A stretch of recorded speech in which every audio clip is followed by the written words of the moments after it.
Hmm. Pumapayag na ako. Magaling.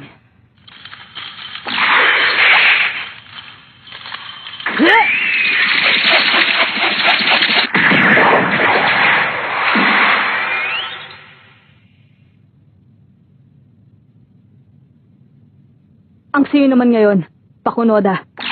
Ang una, mamayang hating gabi, pakawalan niyo si Nagon at Kilua at huwag niyo akong lolokohin. Mamaya ko ipapaliwanag kung paano niyo gagawin. Pangalawa, ayokong makalat ang kahit na anong impormasyon tungkol sa akin. Kung hindi ka tumututol, gagamitin ko rin sa iyong kadena. Pumapayag ako.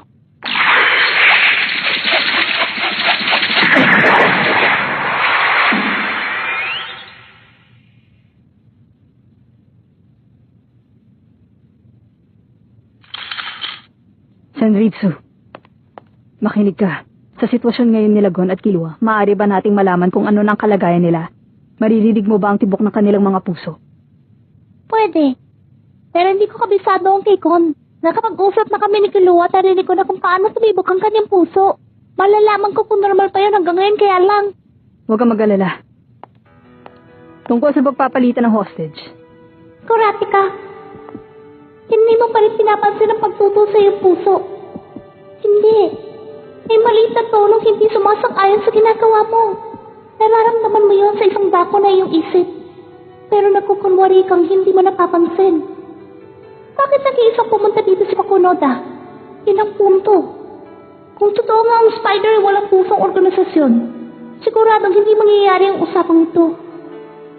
Alam kong matigas ang batas ng grupong yan, at hindi papayag ang pinuno na suwayin niyo ng kahit na sino man, dahil ang batas na yon ay gawa ng lahat ng miyembro ng samahan. Pero, hindi mo mapipilit kung ayaw niya. Kahit sabihin ni naman na ang kanilang grupo ay brutal at walang puso, siguradong sila pa rin ang magdedesisyon sa kanilang sarili. Ang ilan sa mga miyembro ng grupong yan ay nasisiguro kung hindi ka pareho ng iba, hindi ka rin kasama. Katulad na lang niya si Pakunoda, kaya nag-iisa siyang pumunta dito ay para makipagpalitan ng hostage. Kurapika, kailangan niyong maisip ang bagay na yun. Bumalik ka sa inyong hideout at sabihin mo sa kanilang lahat na kailangan na natin magpalitan ng hostage. Tapos bumalik ka doon sa Ringon Airport ng hating gabi kasama ang mga kaibigan ko. At huwag kang magsama ng iba.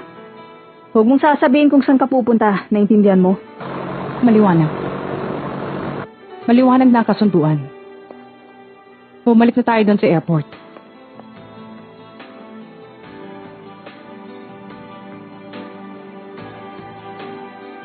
Bakit wala kang tinatanong sa akin? Alam mo kung sino ako. Ako yung tumapos dun sa kasama nyo. Hindi ka ba natatakot? Walang pagtutol? Hindi mo ba naisip na hindi patas ang usapang ito? At sa palagay mo ba, ibabalik ko talaga ang inyong pinuno? Oo. Kung wala ka intensyong tumupad sa usapan, hindi mo na sana ako tatanungin ng ganyang bagay. Kung pwede, bilisan natin. Nasasayang ang panahon.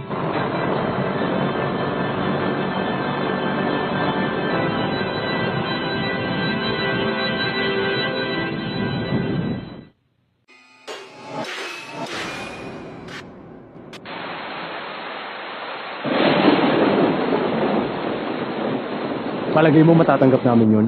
Ang ganong klase ng kondisyon?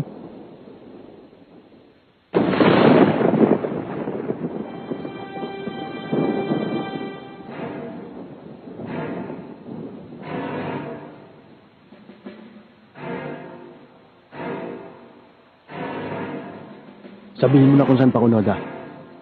Tapusin ang dalawang batang yan at isunod na kaagad yung storbong mahilig sa kadena. Ipipilit mo ba yan? Oo, bakit hindi? Saan ang lugar, Pakunoda?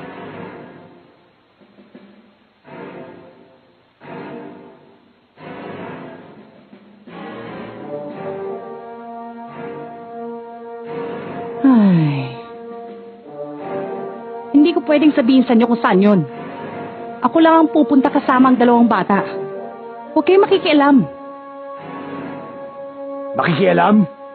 Ano bang pinagsasasabi mo diyang huwag kang pakikialaman? Ha?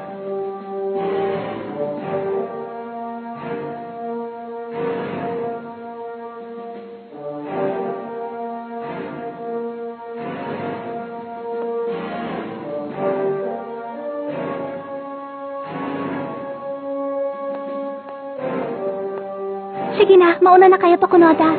Hindi namin sila paalisin dito. Hindi papaalisin. Sira ka na ba? Seryoso ba kayo? Hindi yata ako makapaniwala. Hindi ko akalain na maagang masisiraan ang mga kasama ko.